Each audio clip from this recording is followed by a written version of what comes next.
Really excited to be with you tonight because, 2 years ago, this conversation probably would not have been possible. When you think about the Second City, you think about a theater, you think about comedy, you think about the stage. But really what we've done in the last 2 or 3 years is really embrace where the world is going, where Second City has a place and a new stage in the world of new media. And we want to talk a little bit about that with you tonight. Frankly, where we're taking Second City, and the fact is we're kind of late to the game. Being bone honest with you. We were not early adopters. We're not subject matter experts when it comes to all things technical and all things digital. We are a content creator, and a content creator with a particular point of view around humor. So I think for us, while we're late in the game, we think we have something to say. And I think we're all looking for a drink at this point in the evening. It's been a long day for you, so thanks for hanging in. The finish line is in sight. I think the goal of this presentation is kind of simple. Let you know what we're up to, let you know why we think this space is particularly exciting at this point in time for a company like the Second City, and also share a few of the learnings that we've gotten along the way. I mean, the fact is, in a short period of time, we've had a fair amount of success. We'll show you some of that here. But again, being honest with you, we've had some screw-ups and some failures along the way, and I think we've learned a few things. And we're going to share some of that learning as well, because I think that's instructive too. Now, we're playing to a hometown crowd here tonight. This is a Chicago place, and I assume most of you are familiar with the Second City, but we're also talking to people looking at us online, and they may be less familiar with the Second City. So by way of introduction and to set some context for the work that we do and refamiliarize all of you with who we are, got a short video clip about a minute long that'll explain who exactly we are.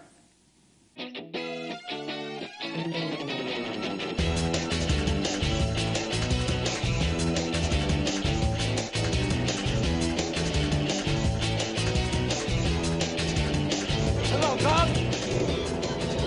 Bob, it's me, Noah. Noah. The N-O-A-H, Noah.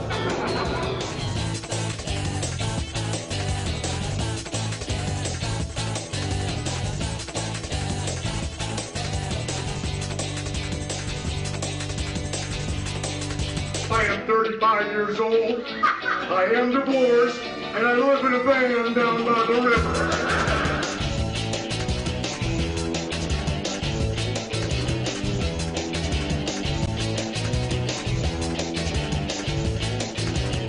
Growing up in Mississippi, I have learned that we are all God's children, even the Jews.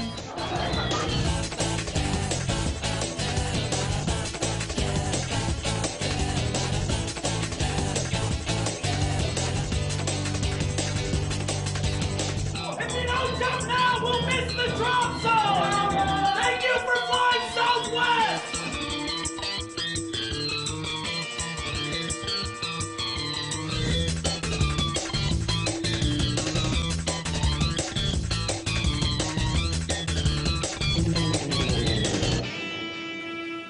All right, that's a little bit about, thank you very much. It's great because I get to be here and know that I've got that as my backstop. When you got that kind of talent back at the ranch, you can't help but look good when you're running the place. But I think the important thing I want to share with all of you is beyond what goes on our stage, our physical stage at North and Wells, the Second City has become more than a stage. I mean, there's a pretty robust business there. We've really evolved into a different kind of company. We're a multifaceted entertainment and learning company. Not only do we have theaters in Chicago and Toronto, we've got 4 touring companies that travel to every continent on the planet. We've got training centers in those locations now that are teaching over 10,000 students a year. And it could be aspiring actors, it could be the next greats on our stage, or the people that you're watching in movie theaters. It could also just be people like us who are looking to take some classes and learn about improvisation so they can be better communicators, better in their work. So we have a lot of things going on within the training centers. There's a fast-growing TV and digital business with our group out in Hollywood, headquartered by an executive out there. And the group that I came into the company with about 7 years ago, Second City Communications, which is the corporate service arm of the company, that's really changed and evolved quite a bit. We're now working with over 400 clients a year, 400 engagements a year, half of those with Fortune 1000 companies. And what started out as a corporate entertainment and event support business has really evolved into a learning business and a multimedia and online new media kind of business. And we're going to talk a little bit about some of that work specifically here tonight. When you think about what we do beyond just putting on shows, when you think about what's going on at Second City, we have two core capabilities, two core competencies.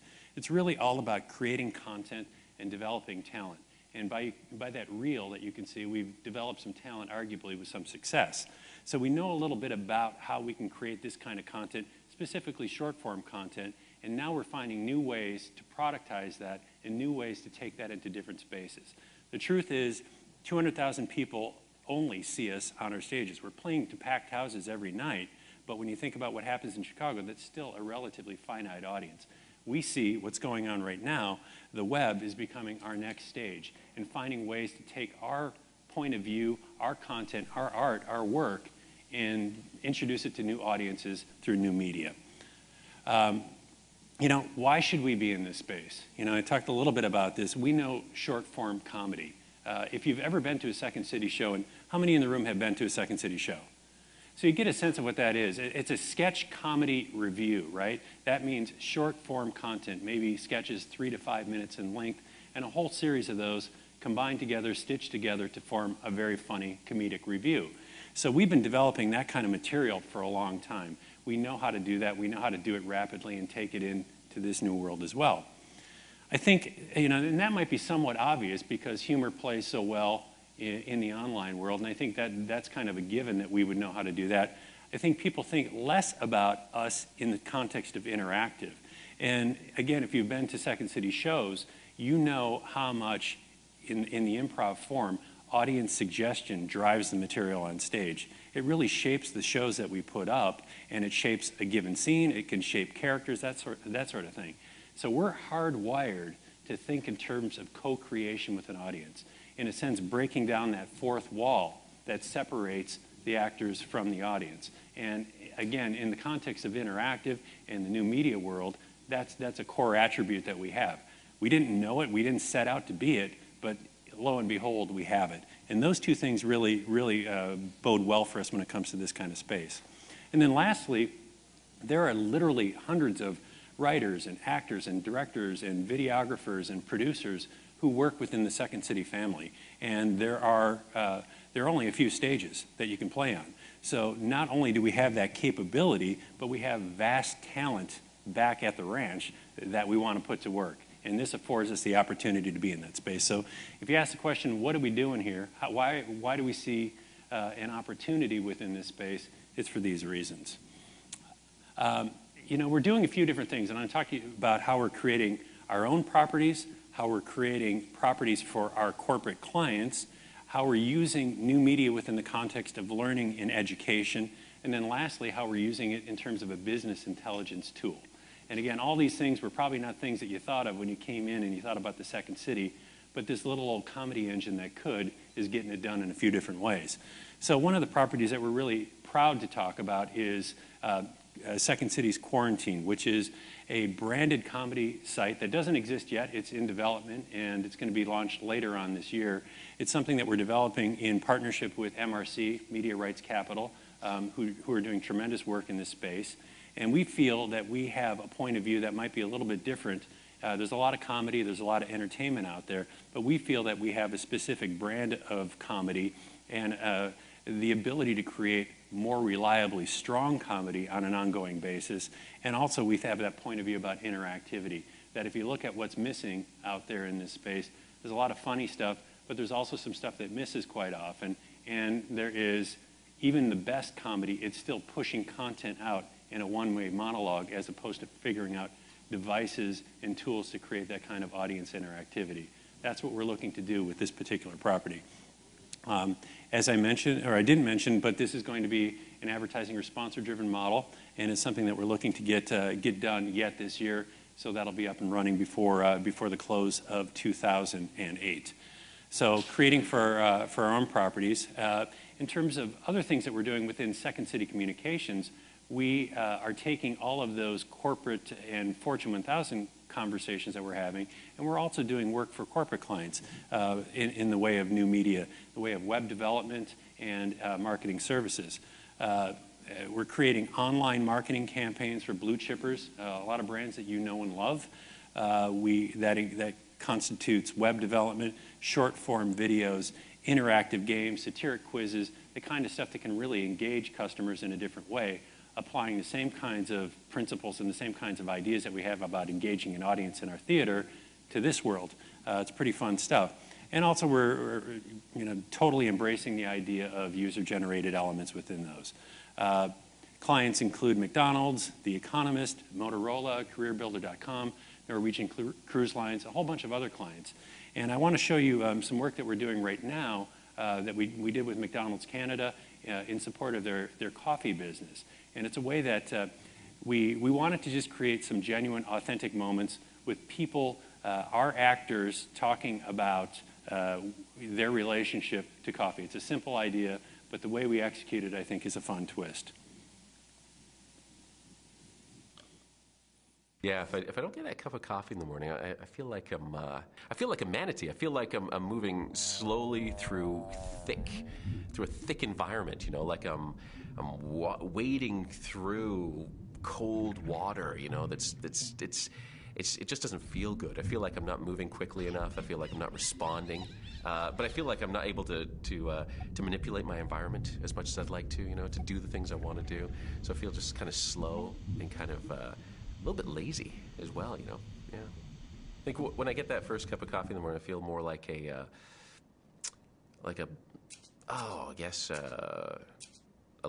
lemur, Lemurs are native to Madagascar, of course, as we all know. And they jump from tree to tree, right? But they're also, they seem fun-loving. And that's how I like to think of myself, because my self-image is that I'm a guy who enjoys fun. I engage other people and have a good time, and I feel like the coffee helps me. I've got prehensile. No, I don't have a prehensile tail. That's in my dreams. But I have opposable thumbs, so I can actually grab a cup of coffee and raise it to my mouth, just like a lemur would, if it could, in Madagascar. That's some fun stuff.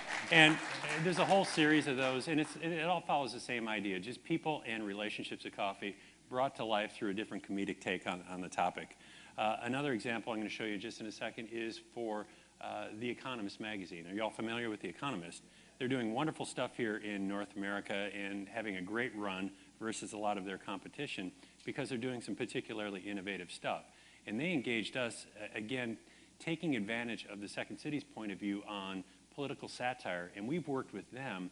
Obviously, they have a strong point of view when it comes to politics and geopolitical dynamics around the world. We've worked with them to create a year-long campaign called The Art of Political Satire.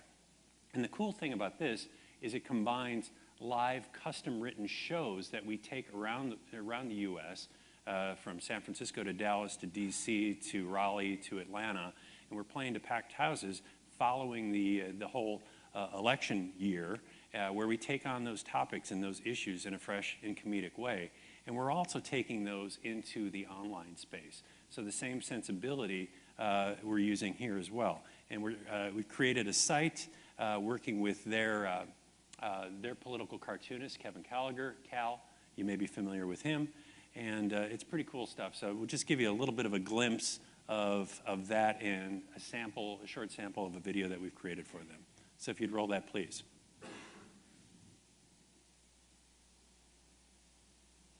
And there's no sound to this, obviously, because it's just on site, but that's Cal's stuff. And this would take you to a video that would promote the event that we would be doing. Okay, I got it. Yeah. Okay, Obama is from Kansas. Kansas is where Superman is from. Superman did battle with the evil Lex Luthor. Lex Luthor is DC Comics' version of Hitler.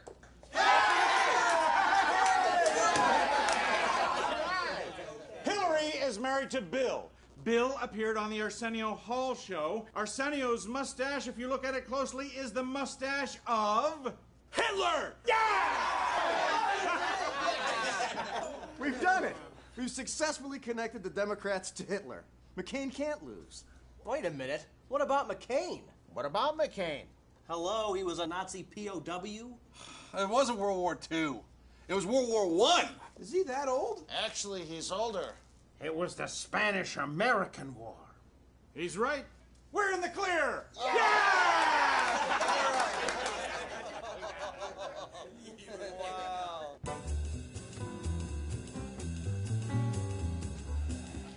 Good times, good times. Yeah. So that's just some samples of work that we're doing with our corporate clients, and we call this kind of the white label stuff. There's all the quarantine stuff is branded Second City stuff, and the stuff that we're doing for McDonald's, The Economist, some of these other clients, obviously there's no Second City branded ID for the most part. We're really just creating this kind of material for them. So if we're creating funny stuff in terms of marketing content, we're also creating funny stuff in the service of learning, training, and education with those same kinds of corporate clients. Some of the samples you see here in those logos. Really what we've found, this is not a new idea, but it's an idea that we've really fully embraced and we think taken to another level, where you can bring humor to corporate training and internal communications. The fact is, in most big companies, this stuff is Dullsville, right? I mean, most internal communications is dull and tepid and just walking on eggshells, not really conveying the essential truth that people know in the organization. And that's our whole point of view is things are only funny when they're true, right? And so we're able to shed some light on the truth through some humor, protect it with some humor, but talk about the stuff that's thorny or more contentious or perhaps more controversial. And we're taking that same sensibility that you saw on the last two pieces and we're bringing it within the context of internal communications for those Fortune 1000 organizations. I mean, the fact is, we want to use the media in the tone that people are used to using outside of work. There's this stark divide between the way people communicate on the job and what they do when they're not on the job, and we don't see any reason why you can't mix that stuff together. People are people, right? And if you're able to use the tone and the media and the sensibility, especially that younger people value, you're going to have a lot more cred. And that's the kind of work that we're doing in that space as well. And then lastly, I know time's tight, so I want to be respectful of that and keep things moving along, but there's one other area I wanted to touch on. I mentioned how we're using our approach to new media in the context of marketing, learning, and education, but we're also figuring out interesting ways to use new tools in the service of business intelligence. Again, think about the parallel of how we work on stage with people in an audience. We're mining suggestions from them to inform the content that we put up on the stage. What if we could create a tool that could take that outside of the context of a stage, but surfed the web, surfed the blogosphere, surfed the world out there to figure out what people were really thinking to inform the work that we're doing? And that's what we're doing. We've partnered with Northwestern Technology Labs to create a tool that we're calling the Intelligence Engine. It's really an online consumer insights tool that finds, filters, and organizes consumer stories. It really goes out there and helps us, and this is typically done for a particular client brand or client organization where they want to know what people are thinking about them to have a better sense of what they need to do in terms of new product development, fixes, marketing communication strategy, the whole 9 yards.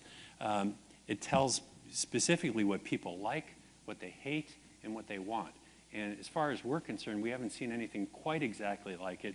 There are other things that are purporting to be in this space, but we're very bullish about what this can do, not only as a tool unto itself to provide marketing research and a new way to get insight, but also as a way to really inform what we do downstream in the way of marketing communication. So again, think of it as a digital version of an audience suggestion that really can inform the content that we're going to create. So it's really cool stuff, and it gets us into a space where we really never have been before. So we've got a lot to learn, and time doesn't allow me to go into a ton more detail there, but if anyone's ever interested in that, we'd love to talk to you about it, or if you're interested in learning more about how any of these things work, I'll be around afterwards. But it's a pretty exciting time. And then lastly, kind of getting to the finish line here, what are we learning? So we're doing a few things. You know, we've got some momentum, we've got some success, but what are we learning and what can be useful here? Well, the first thing that we're learning is this stuff ain't a layup, right? For all of you who are in the field, you know it's not easy, and that for all the progress being made, it's still rather experimental in a lot of places. And for us, we find that online audiences are particularly fickle in that they bore easily. And there's something about the dynamic of watching what we do in a stage environment where people are packed on top of each other and there's the contagiousness of the laughter. Well, when people are doing this in an online situation, obviously they're viewing all this stuff alone for the most part. And there's a different requirement to be successful that way. What works on stage doesn't necessarily work online. And then I think I alluded to this earlier, funny videos aren't enough. It's so noisy out there that beyond the funny, you've got to find a way to create interactivity and opportunities for audiences to engage and interact with the material. And so, again, not a particularly new idea. It's just not being executed in our minds as well as it could be out in the world. You know, being humble, what we don't know about this space could fill volumes. I think we've learned a ton, but there's a whole bunch we don't know, which leads me into this point. We know that we can't do this alone. The Second City is a comedy brand, and it's a brand that's grounded in improvisation and a very specific expertise. But for us to fulfill our promise, we're going to have that done through specific kinds of partnerships, such as the one we're doing with Northwestern Technology Labs. We have a point of view, we have an interesting insight, but we aren't armed with all the resources we need to get it done. So our path will be one that involves alliances and partnerships like that. But on the good news, in terms of what we're seeing out there, the attributes that we're most proud of about our brand and about the Second City experience really play well in the context of new media. Authenticity, a satiric sensibility. I mean, you think about what's going on out there, the best stuff is, this whole thing isn't notoriously irreverent. It's all about kind of shattering convention. That's why you're all here, right? And so we believe that that whole sensibility plays extraordinarily well. Also, this idea of a willingness to co-create with audiences. That it's not that we're smarter or better or whatever, and we're going to push stuff out on you, but the more that we can find ways to use this media, the digital space, if you will, to co-create with audiences, the better we're going to be. And then lastly, I think arguably we have the ability to find the funny. We've been doing it for a long time, and we know it works, and we're very excited about what we're doing in this space. I'm going to close up with one last piece, and then we'll all head out and have a nice adult beverage. But I'm going to close up with one last piece, some work that we've done with careerbuilder.com. I'd mentioned them earlier. And we have worked with them specifically to promote a video resume service that they have. They wanted to put right way, wrong way out there, so showing people how they can use this service that they have and get the most out of it. If we've proven anything over our history, it's that we know how to do things the wrong way. So they asked us to do the wrong way example, and I want to show you that right now.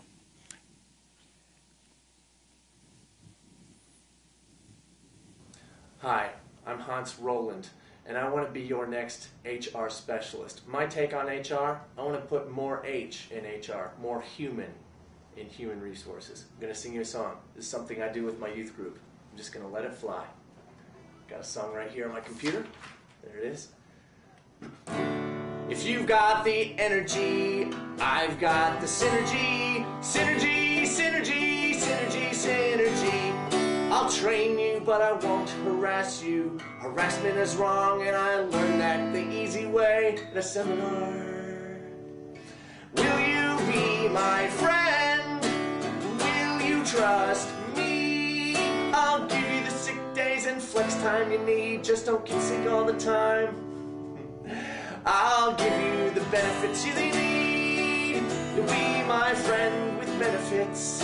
You'll be my friend with benefits. I'm your H guitar, HR guitar star.